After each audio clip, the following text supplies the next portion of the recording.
So today, I need to dig out this, because the plan for this video is to get the Mark 7 on the road so that I can take it for an MOT.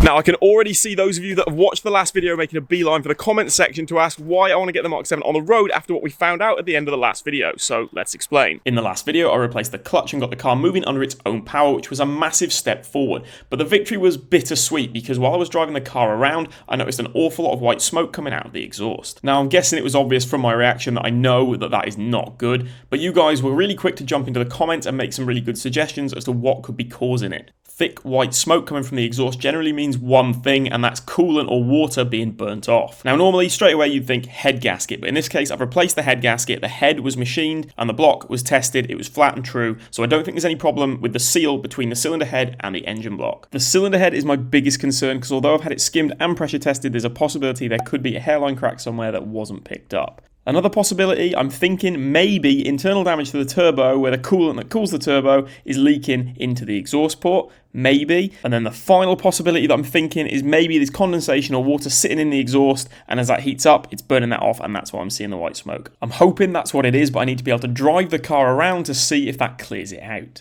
But the car can't go on the road until it's got an MOT, and it's not going to pass an MOT until I've fixed and refitted a few things. Starting with this bumper, so let's get this down to the Mark 7 and see if we can maybe at least just patch it up for the time being anyway.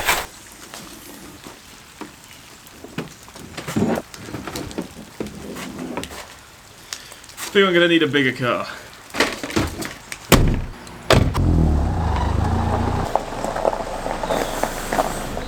Time for plan B. Result. Right, let's go. Now I know I can't use this bumper long term. It's almost in two pieces. The top here is completely split. There's cracks and holes all over it. But for now at least, I'm going to try and patch it up the best I can, just so I can get the car through an MOT. For this top part of the bumper where it's completely separated, I'm going to use a little trick from the drift scene. This is what they call a drift stitch, which involves drilling holes either side of the crack and then using crossed over cable ties to hold the sections of the bumper together. I'm using one of these cable tie stitches at either end of the crack just to hold it in place for the time being, and then I'm coming in with a hot staple gun to add some more structure and support from the back, with the hot staples running all the way along the back and finishing off with the remaining drift stitches down the whole length of the crack. And you know what? It doesn't actually look too bad, but just remember, this is temporary. For the rest of the cracks and holes, I'm just using the hot staple gun from the back, and then I'll worry about the outside of the bumper a little bit later on. I'll leave an Amazon link for the hot staple gun down in the description. So there we go, that's the front bumper all fixed up, and you know what, it's actually looking really good, and there's also quite a lot of structure to it now. Like, it's a lot more sturdy than it was. I mean, this piece was completely cracked all the way through, but we've drift stitched that back together, and I've plastic welded it with those hot staples through the back of here as well, and I've had to repair quite a lot of it. There was a massive hole in here. Like, it's still pretty badly damaged, but at least it's all stapled back together, and there was a couple of other little bits just to show you in here. There was some just down here, and then like all through the back of there. There was some more on the top here somewhere. It was cracked there. So we've got staples all through the back of there, but like I said, it's all held together really well now. It's really strong, it's really sturdy, and like I say, there's structure to it now as well. It's actually held in the proper shape, so I think this is going to work really well. There is a massive hole down here still, but I mean, there's not really any way. I haven't got that piece, so I can't really fix that, but I've got some black duct tape that I'm going to put over that, and I'm probably going to have to cover some of these bits as well, just because you can't have any like sharp edges for the MOT, and I couldn't get it perfectly flat, so I'll probably cover some of that up just with some black tape. But overall, I think this is going to work fine for what I need. And just to reiterate, I'm not going to be using this bumper long term. It's just a temporary solution to get me through the MOT so I can get this car out on the road and drive it around and see if the engine runs any better once I've got it out and given it a blast. And hopefully clears out some of that white smoke that we saw at the end of the last video as well. So I'm not going to be using this bumper long term. I need a bumper, I need a bonnet, and I need a new rad pack as well, because this one, although it's lined up now, it did take me a little bit to actually get it lined up so the bonnet would latch. I've done all that off camera, but I'm still going to need a new one because it is damaged. There's a lot of clips missing, a lot of stuff's held together with cable ties, but just to get it through the MOT, That's why I'm doing this. So before anyone says, look, you can't use that bumper long term, same when you see the bonnet in a bit, like, I'm not going to. I am going to get replacements, but trying to get parts for this is actually proving really difficult. Like, I did have a bumper, I ordered a bumper, it didn't turn up, ended up getting sent back to the sender, so I don't know why that happened. I guess the shipping company just didn't want to deliver it, because none of them seem to at the minute, but that was the one that I managed to find. But finding parts for this that don't cost, like, more than half of what I paid for the car is proving really difficult, so I will get those parts as and when I can, but because I can't get hold of them, this is what I'm going for the time being. Right, let's get this bumper fitted, and then we can tackle the headlights.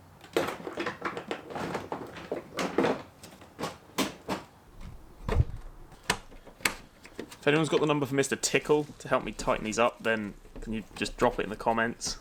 Because this is an arse.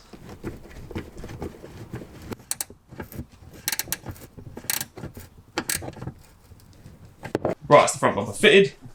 Classic Fiesta bumper fitment, but let's move on to the lights. Unfortunately, the headlights didn't survive the accident either, but I got off quite lightly with them and hopefully I can repair them. The driver's side one, this clip at the back is fine. On the passenger side, that one's completely snapped off, but I do have the clip as well as a repair kit to repair this just in case it doesn't quite fit anymore. But unfortunately, on the driver's side, it is missing a clip down here, and then the same clip is missing on the passenger side headlight. I do have this little tab on the driver's, but again, on the passenger side, that one's missing. I have got all those bits, so hopefully I can repair them. So like I said, I did actually buy a headlight repair kit for this, which just comes with all the little tabs, but you'd have to kind of grind off the remnants of what's already there and then work out where you need to position the replacement tabs that come with a kit. But I actually have all the little tabs that broke off from the original headlights, so I'm going to use these instead just because they fit up to the headlights perfectly, so I know I'm getting them in the exact right place. So I'm offering up the tabs and holding them in position while I use a couple of these hot staples just to almost tack them in there and get them seated in the right place before I can go ahead and reinforce the rest of the joint with even more of those hot staples. I will leave a link to the headlight repair kits in the description just in case you need them, but like I said, if you can go with the original ones, they should fit up a lot better and it will be a lot less work. Now, after just using the staples, the first tab actually felt pretty firm, but I think I can go a step further with this, and what I'm going to do is I'm actually going to try and plastic weld around those joints to just make them that little bit stronger. I'm just going to be using my cheapo £7 eBay soldering iron, and then I'm just using leftover bits of cable ties for the filler rod. You can buy proper kits that come with a plastic welding iron and plastic filler rod, and you can also get this like metal gauze which helps reinforce the joints, but like I said, I'm doing it the primitive way and the budget way, like I try and do with most of these videos. Now, despite my budget methods, it actually worked out really well, and as you can see here, I even managed to fill in a piece that was completely missing and had snapped off and God knows where it had gone, just using a couple of those hot staples as a support and then filling in the missing piece with melted cable ties. The rear bracket on the passenger side headlight gave me even more of a challenge because not only had that bracket snapped off, it also snapped in two. So I had to weld one piece of it back onto the headlight and then add the second piece of the broken tab onto that. But we got there, and I'm actually really happy with how it turned out. Now, they don't look great by any means, but it's all going to be hidden, so it doesn't really matter. I'm sure if you wanted to, there are ways you can neaten this up, and to be honest, it does look pretty Frankenstein, even after you've cut the legs of all of those hot staples. But the most important thing is they're going to fit up just fine. So let's get them installed.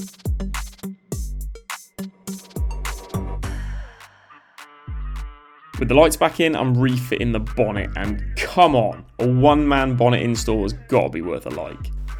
So there we go, now I've got all the body panels and the lights on it actually looks like a car again. I still need to address the grille at the top here, but I'm not sure I actually need that, and when I get a new bumper for this, because like I've said before, I am going to be replacing the bumper, like we've got terrible fitment around the lights, and I mean, I can't use this long term, but just for now, I'm going to use this and then I will get a new bumper. But if it comes with a grille, then there's no point in me buying one now. So I've got this stuff, and if I get time, I'm going to see if I can make something just to fill that gap for the time being. I've also had to address the big hole down here in the bottom of the bumper. I've just covered that with some tape for the time being, and I've also put some tape over where we had this big hole that we stitched back together, but I just wanted to cover that up because you can't have any sharp edges protruding from the front of your car for the M.o.T. I mean, apparently it's a danger to pedestrians, but I mean, if they get hit by the car, I think that's the least of their worries, but that's what you've got to do anyway, so that's that side of things. As far as the way this car looks now, it can actually go out on the road, but I just want to check over a few mechanical things, like check the condition of some of the suspension and the brakes and things like that. So I'm jacking up the car to check all the suspension joints and bushes, as well as giving the brakes a once over. I'm checking for corrosion on the brake lines and also inspecting the condition of the discs and pads. The pads had plenty of life left in them, and the surface rust on the brake discs is nothing that a wire brush couldn't sort out. Now, it's all very well checking your discs and pads, but one thing that often gets overlooked is the condition of the brake fluid. Brake fluid is hygroscopic, meaning it can easily absorb moisture, and moisture in your brake fluid is bad news. If you've got water in your brake fluid, your braking performance is going to be reduced and you might get a spongy feeling brake pedal. But how do you know if you've got moisture in your brake fluid? Well, you need one of these. This is a brake fluid tester, and it was sent out to me by King Bolin for me to try out. Essentially what this device does is, through this sensor, it measures the moisture content of your brake fluid and tells you the percentage of moisture present within it. It can test .3, .4 and .5.1 brake fluid, which is great for you track day boys, because you should know that .5.1 brake fluid is more hygroscopic than .4, meaning that you need to check it and change it more regularly.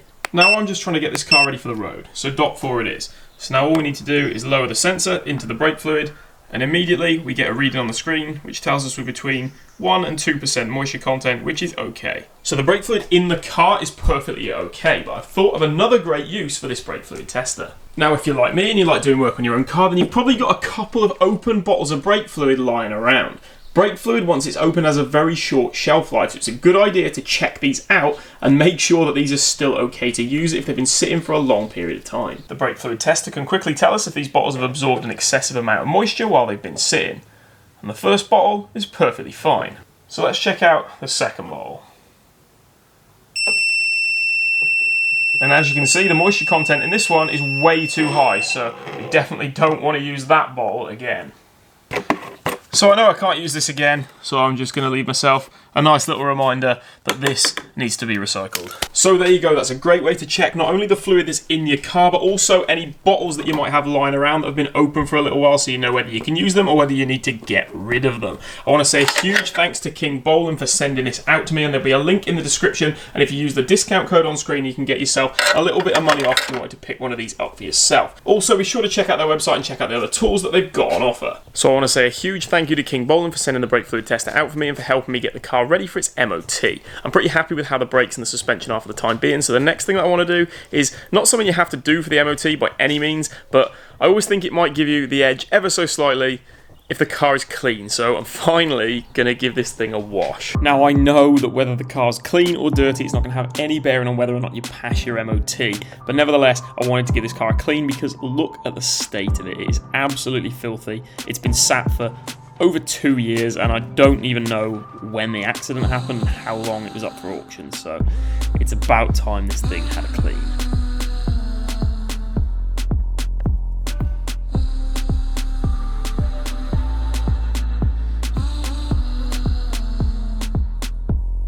I'm not going for perfection here, I'm going for presentable. So for all you detailers scanning the screen to see how many buckets I'm using, well, good luck.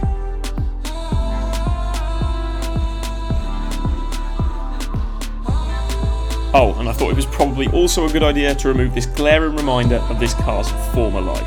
Unfortunately, it did go dark while I was washing the car, but you've got to admit it's looking 10 times better already. I only did a very quick job, but I wanted the car to just be at least somewhat clean, ready for its MOT. Speaking of which, a couple of days has passed since I actually washed the car, and the guy who's going to be doing the MOT very kindly came and had a look over the car, and there was one thing that he said I need to get sorted before he'll put it through. And that is the exhaust. Wait until you see the state of this.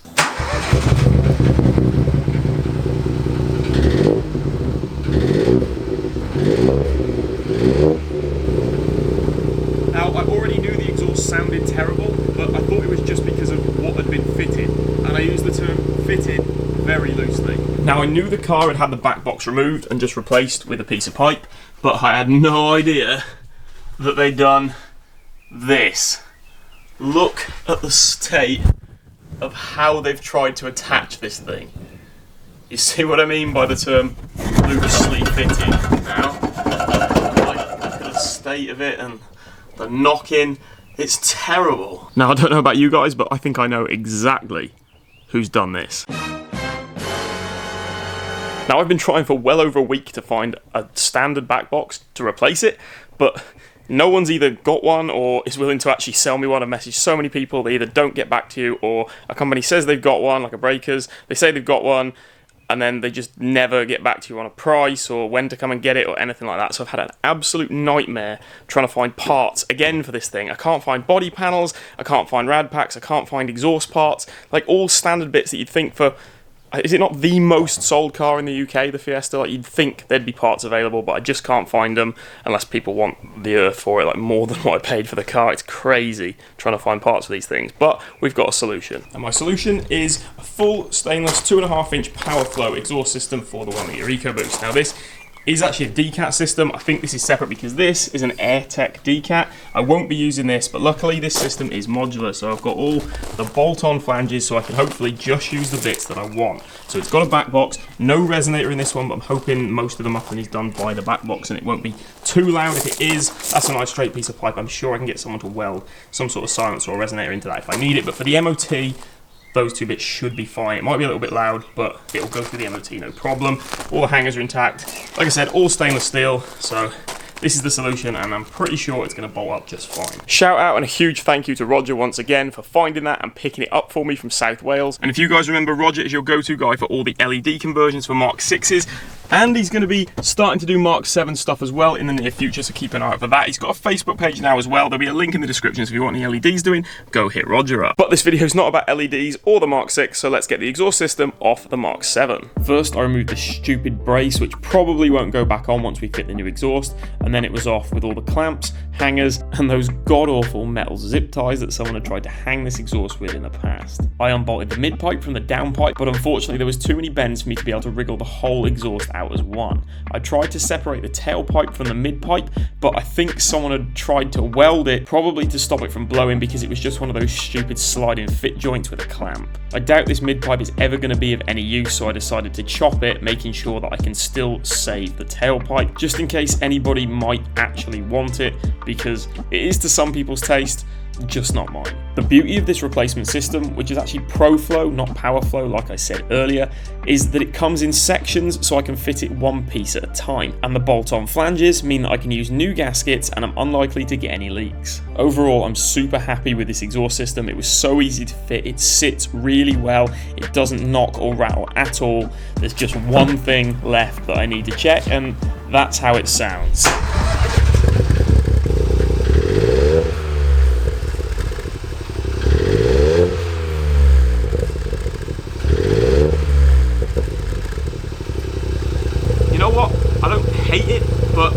Still a little bit too loud for what I wanted, but at least it should go through the M.o.T and then we can address the noise a little bit later. So there we go, that's the exhaust done, and I think we're pretty much there now in terms of getting this car ready for an M.o.T, and it's a good job because the M.o.T is tomorrow. So I'm going to catch up with you tomorrow when I'm heading down to the M.o.T place to pick the car up, hopefully, and find out if it passed or not. I'll see you then. Right, okay, so it's M.o.T day.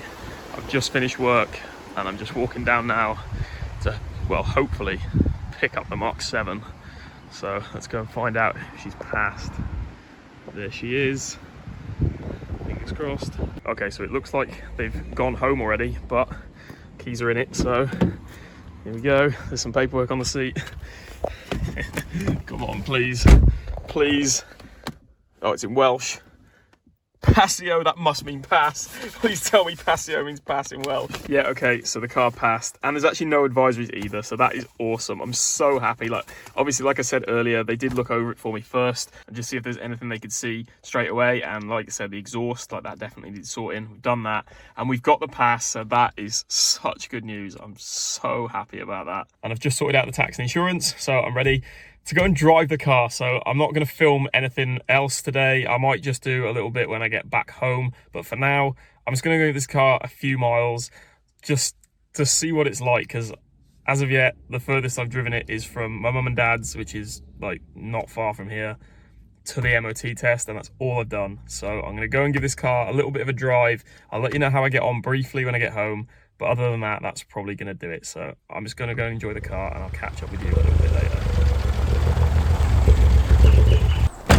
So there we go, I'm back from the first little drive, and I've got to say, It's so nice to have two cars on the driveway again. I didn't go too crazy because I still need to put some braking in miles on this engine following the rebuild, and I need to bed the new clutch in as well. I'm going to put a few miles on the car, then I'm going to change the oil, and I'm also going to do a flush on the cooling system. And once that's sorted, there will be a first drive video coming, but what I can tell you is that first impressions, the car drives really well, so I'm really happy about that. Couple of little noises. The main thing is the exhaust. Like, it is too loud for what I want, but that's not a problem. I can get that sorted nice and easily. And other than that, a couple of little innocuous rattles, but nothing that stands out as being anything major. So I'm super happy with how this has all gone. We got the car through the MOT and it's running, as far as I can tell, really well. But I can't end this video without picking up on the two things that everyone was talking about at the end of the last video, and that was that a lot of people have suggested they think this engine is running on 2 cylinders, and we also had all that white smoke out of the exhaust. Well, I'm pleased to tell you there's no longer any white smoke coming out of the exhaust, so I'm guessing that there was just some condensation or water sitting in the original pipe. And if I disconnect any of the 3 ignition coils while the engine's running,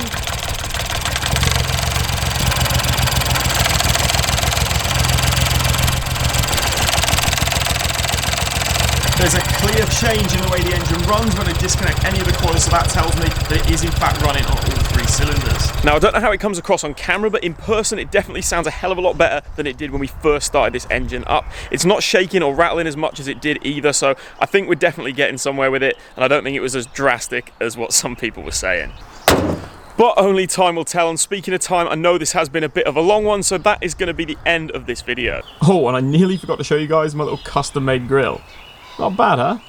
But like I said, that is going to be the end of this video. I want to say a massive thank you to King Bolan for the brake fluid tester, MS Performance Breakers for the exhaust system, and Roger for picking it up. There'll be links to King Bolan's website and MS Performance Breakers Facebook page in the description, so please go and check those out. Like I've said many times, support the people that support the channel. And then one final shout out to my good friend Jay for the mesh for this little custom grill down here. It turns out it's not just me that makes these videos, it's all of you guys as well. But it's me that edits them, which is what I've got to crack on with tonight. So as always, thank you very much for watching, and I'll see you next time.